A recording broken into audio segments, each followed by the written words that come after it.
The village in it with a map and a plan. No place too tiny for this determined man.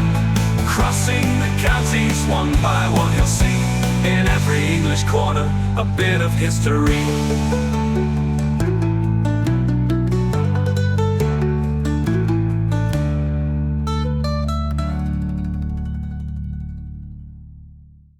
The South Kesteven series is sponsored by Gainsborough Cycles 01427 617 752. For all your cycling needs, this is your one-stop shop located at 20 Ropery Road, Gainsborough, or online at gainsboroughcycles.com. There's a link in the description. Gainsborough Cycles, ask for Trevor Halstead. Hello folks in South Kesteven, I'm back for another weekend's worth of videos. I've got two for you this weekend. It's going to be a nice warm weekend too. You can probably tell behind me there's a very blue sky with not many clouds in it, so the hat's on and the sunglasses are still on. It's going to be a warm one. Right, let's get walking around. I've got a nice one for you to begin with. This is Harlaxton.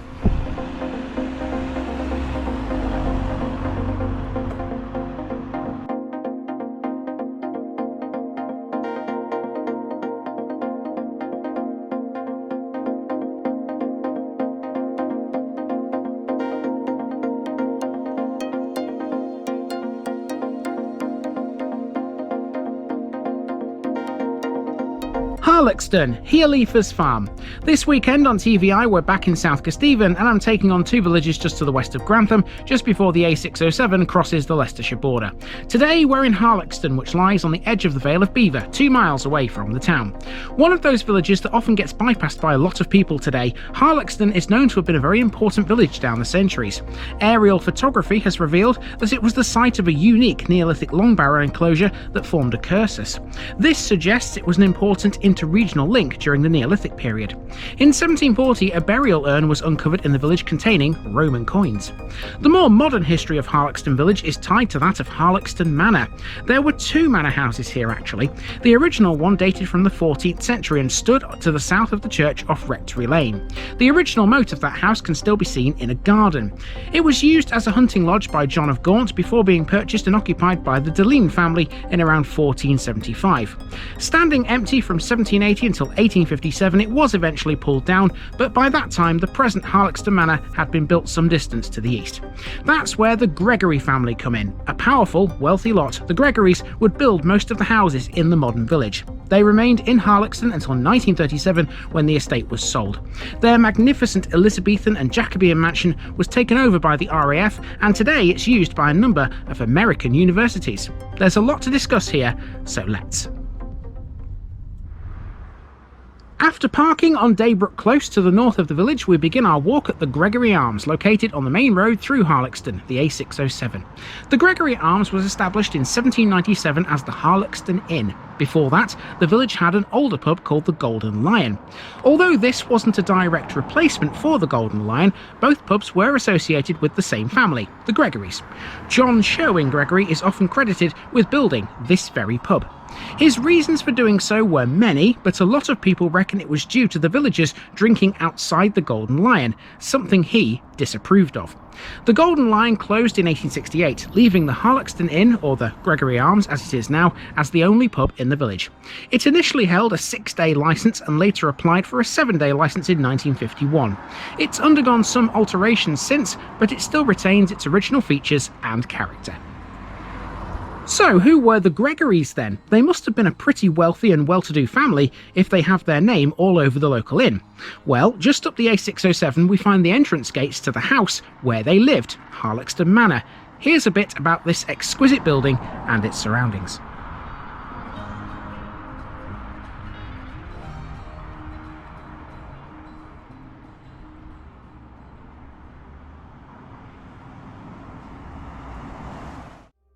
Harlaxton Manor is a Victorian country house built for Gregory, the local squire and a businessman. The manor's architecture, which combines Elizabethan styles with Baroque decoration, makes it unique among England's Jacobean houses. It's a Grade 1 listed building. There are many other structures on the estate which are listed too. The surrounding park and gardens are listed Grade 2 on the Register of Historic Parks and Gardens. The current mansion is the second Harlaxton Manor. The first was built on a different site during the 14th century and was used as a hunting lodge by John of Gaunt. By 1619, Sir Daniel de Lean had purchased the manor, and the original house was deserted after 1780. Gregory inherited it in 1822, and it was torn down in 1857. Born Gregory Williams, he adopted the surname Gregory when he inherited his uncle's estates. His father was William Gregory Williams and his mother was Olivia Preston. Because the original Harlaxton Manor was an ancient building in need of repair, Gregory did not move to the house, instead opting to live at Hungerton Hall close by. In 1831 he commissioned Anthony Salvin to build him a new mansion, a process which took 20 years. With an almost obsessive approach, it became Gregory's all-consuming passion. He only got to enjoy it for 3 years. By 1851, Gregory had moved into the completed manor with a staff of 14 servants, but by 1854, he was dead. The house was inherited by his cousin, George Gregory, who had a rather dim view of his distant relation. Some say he loathed him immensely.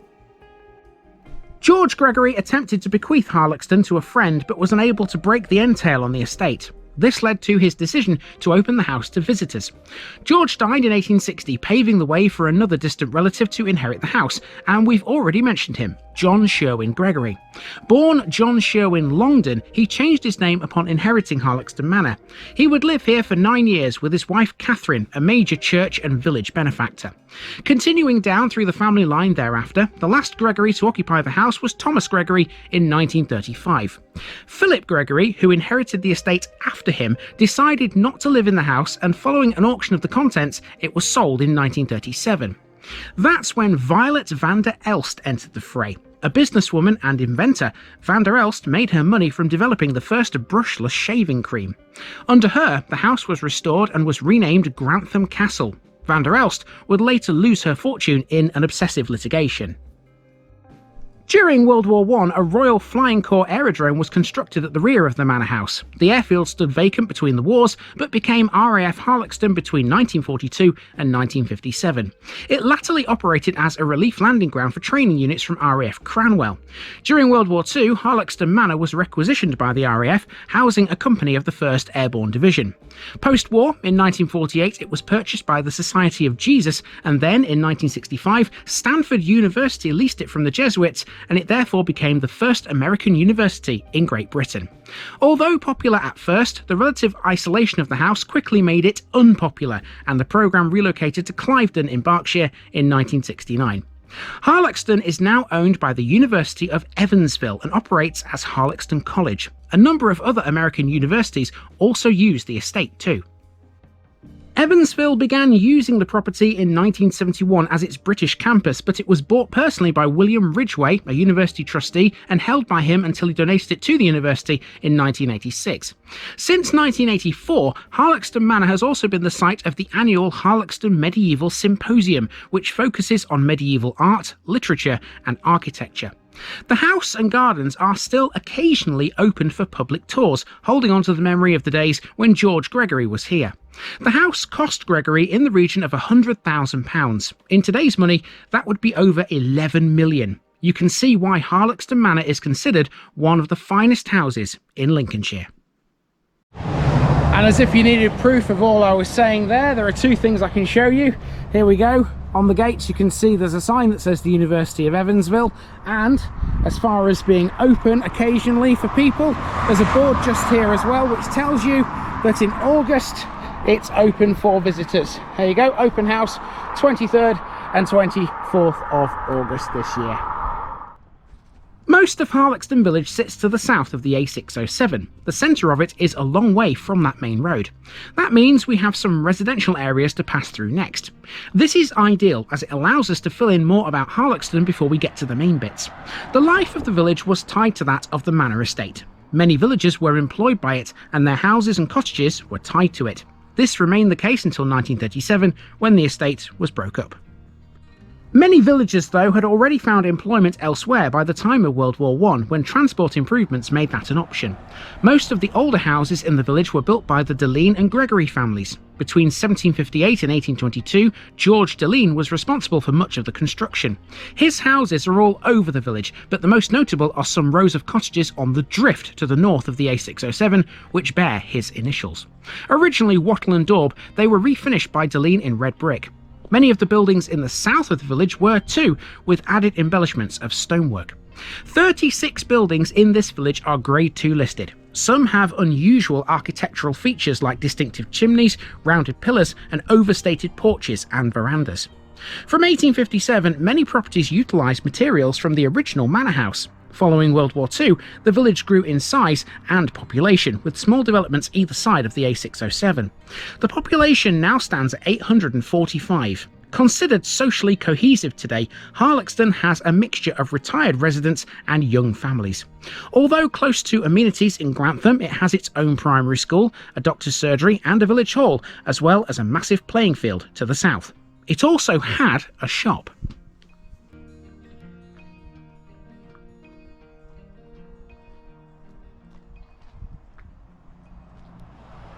So I've secretly been looking forward to this particular part of Harlaxton because this is the area that's got all the main sort of landmarks and things and features which make it Harlaxton. It's different to quite a few other villages around here.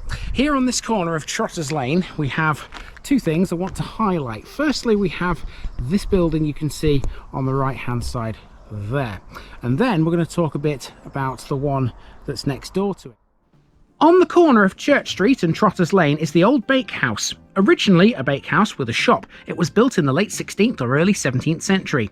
It once served as a place where village children were taught before the school was built. It's a timber frame structure with some of the framing replaced by brick in places.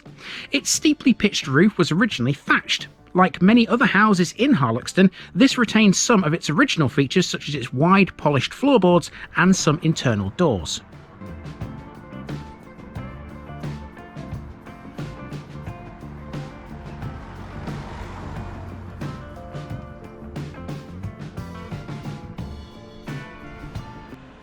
The local shop and post office occupies an adjoining property. This is much newer, originally built in 1819, although it does incorporate an older structure. It served as an estate cottage before becoming the shop and post office it is now. It was once run by James Dimmock and his wife Evelyn and became a local hub.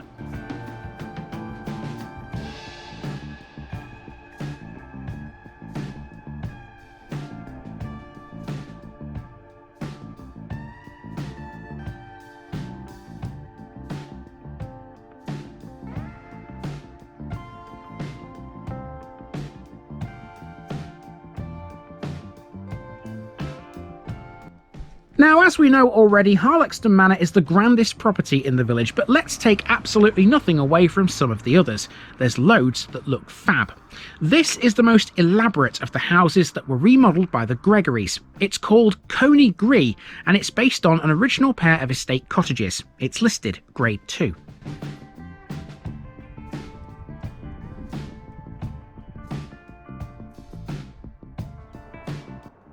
Coneygree also has a separate building that dates from a later remodelling. It's a gazebo and it's separately listed Grade 2. That sits on the edge of the road right here.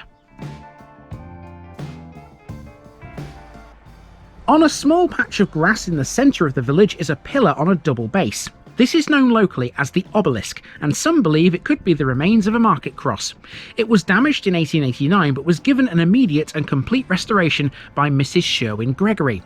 Dating to that restoration is the moulded plinth which rests on the upper step. It's octagonal and tapers upwards to a height of about 1/3 of a metre. The cross still has its medieval socket stone set on the plinth. It's of white limestone and is also octagonal in section. The sides of the socket stone are carved with alternating shields. The upper stone is medieval and the full height of the cross is nearly 3 metres. The Harlaxton obelisk marks the centre of the village and it's often utilised as a meeting spot.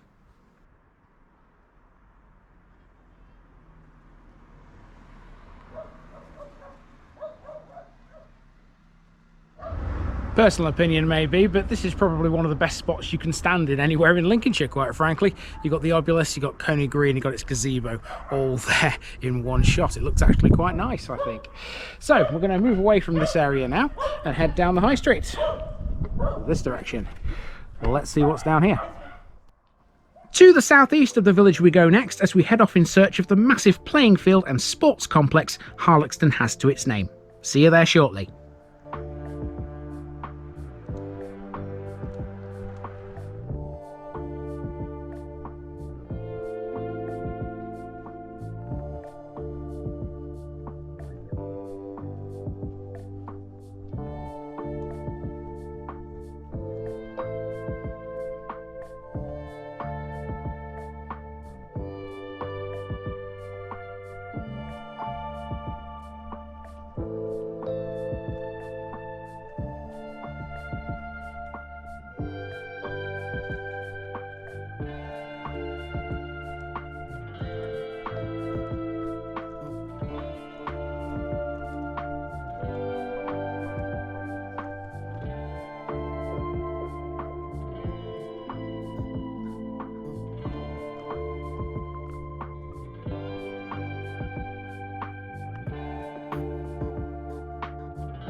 Harlaxton playing field is connected to the manor and its surrounding area. It was originally part of Harlaxton Park, which was used for various purposes throughout history. What is now the playing field was used by the Machine Gun Corps for trench warfare training. There's no evidence of that here today though.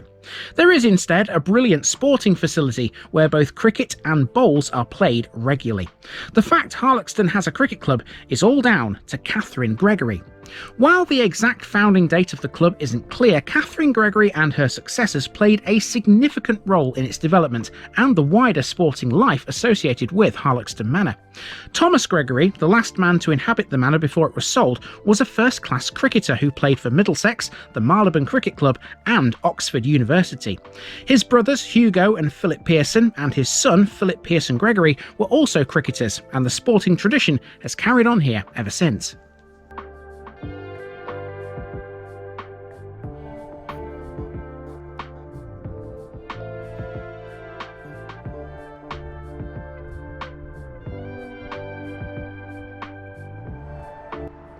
Next, we have a school to see. Harlaxton's school history is a bit sketchy, but we do know a few things. The first school, made of timber, was built in the village in the 1600s. A public elementary school was then constructed in 1871 and was attended by 83 children by 1913. The current school is Harlaxton Church of England Primary School on Swine Hill. As the village grew, so did the need for a new school. This would replace the 1871 building, which still stands by the way. You can see it from the churchyard.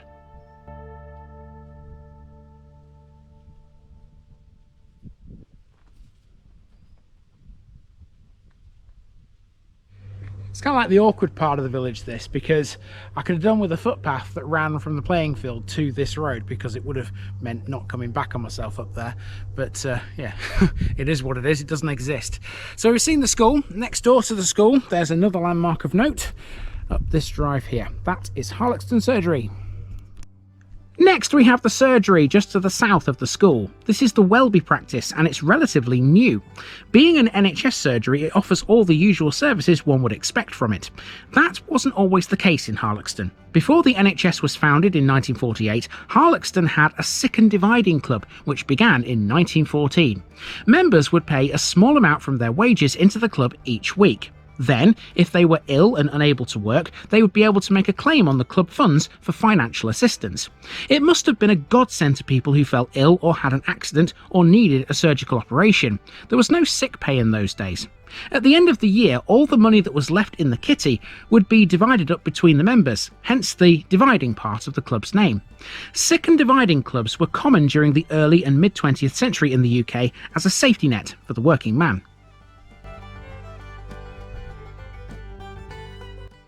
Briefly, we're on to Rectory Lane because at this end of it there stands one of the gateways to the original manor house. 14th century in origin, it was a Tudor manor house and stood on Rectory Lane's southern side.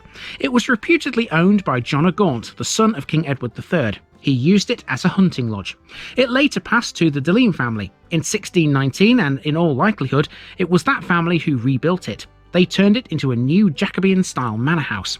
Unoccupied from the 1700s, it fell into disrepair and was eventually demolished in 1857 after the massive palatial manor house was constructed by Gregory.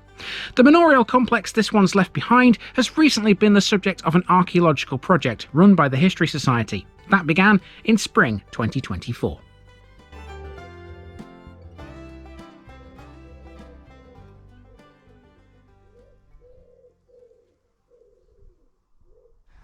And of course, to get to where those gates are, I've had to walk up Pond Street. Did you clock the pond on the way up? If you might have done, it's on the left-hand side. I wasn't totally sure if this is public or private, but it's there. You see the pond just there? There's the wall, and the gates are there. And the pond is in this little dip in front of this house. Beautiful, beautiful pond, it really is. I'm not sure if it's in someone's garden. So, yeah, we'll carry on. So, we turn the camera around, and you can see where we are. We're heading north again. We're heading towards the village hall, and then we'll go and find the church. Next up, we have the village hall. This was built by the villagers and a few returning soldiers to commemorate those from Harlaxton who fought in World War I. For that reason, its official name is the Harlaxton Memorial Hall. It's managed on a day-to-day basis by the Harlaxton Village Hall Committee. The foundation stone was laid in 1920. Its villagers bought its bricks for 2 shillings 6p each, which is approximately £10 in today's money.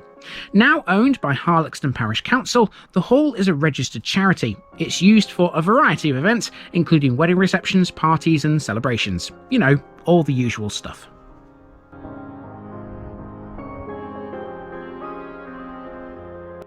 So to the church. This one's dedicated to St Mary and St Peter, and it's a Grade 1 listed building. It's made of ironstone and limestone ashlar in the Perpendicular style. It was originally dedicated to St Peter and St Paul before being changed to its current dedication. Why it was changed is seemingly unknown. The church's origins go back to the 12th century, with remnants of that period visible in the north arcade of the nave. It's believed that William the Conqueror's granddaughter, Matilda, provided land for the church's construction between 1174 and 1185. The church otherwise has an early 14th century buttress tower and a font dating from around 1400. The porch was rebuilt in 1856. John Aldrich Scott restored the interior between 1890 and 91. It has an alabaster monument from 1400 and memorials to members of the Deline and Gregory families.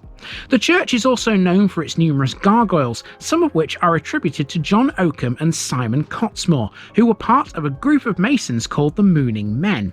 Now, according to some historical sources, the Mooning Men name came about thanks to many of the masons' carvings being figures with their buttocks exposed.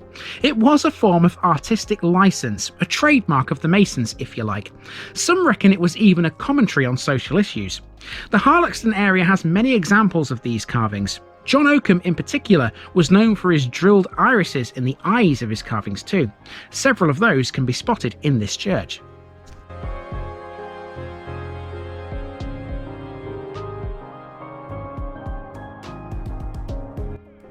So that's it for the main landmarks here in Harlaxton. To finish the walk, it's a long amble now via Rectory Lane and the A607, which will link us back to the Gregory Arms. We haven't quite done with this one yet though. Harlaxton as a parish is much more than just the village. It has one other thing in particular which needs to be covered.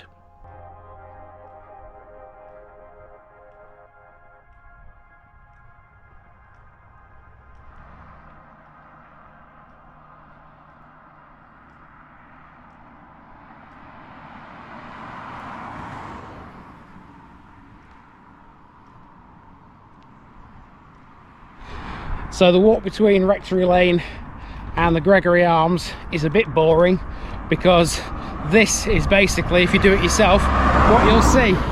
It's just the A607, but at least it's got a footpath. There are bonuses to this.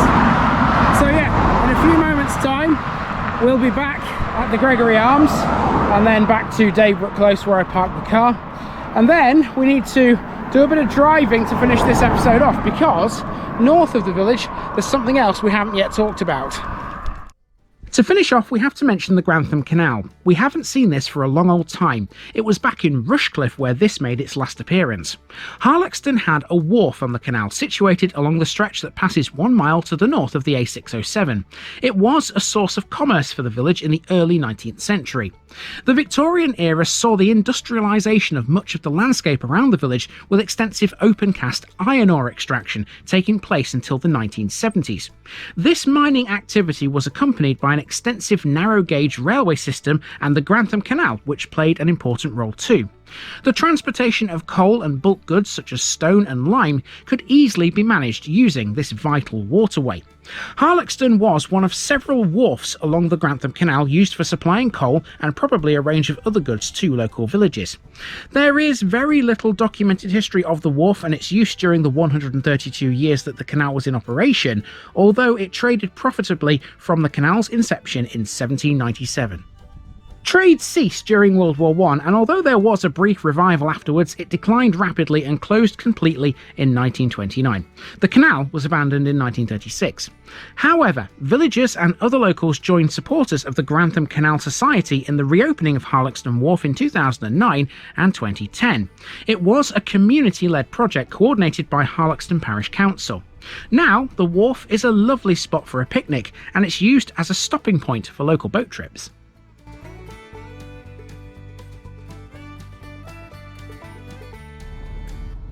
With Harlaxton visited, we now need to move on again to the west as we head for the border with Melton. Now next up we have a village that was important to the Grantham Canal as well. Without one thing it possesses, the boats and barges that once used the canal may not have been able to. We'll see why tomorrow.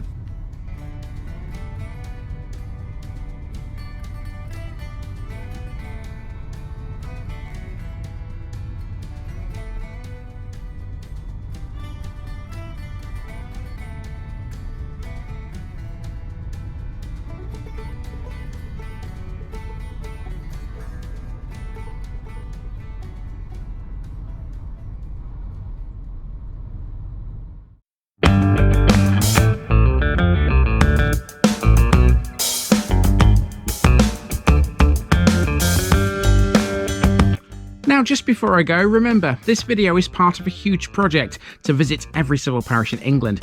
That's more than 10,000. These routes are pre-planned, and due to time constraints, I can't cover every detail or walk down every street.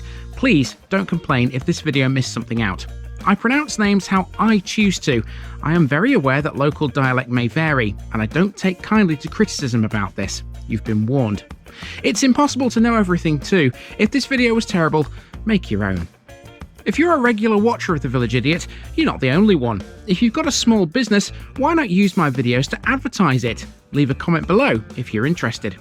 And finally, thanks for watching this episode, everybody. Give us a like and a subscribe if you've enjoyed this episode, and share it with your friends and relatives. It all helps to keep this mission going. Until next time, I've been Andy, also known as The Village Idiot, and I'm out.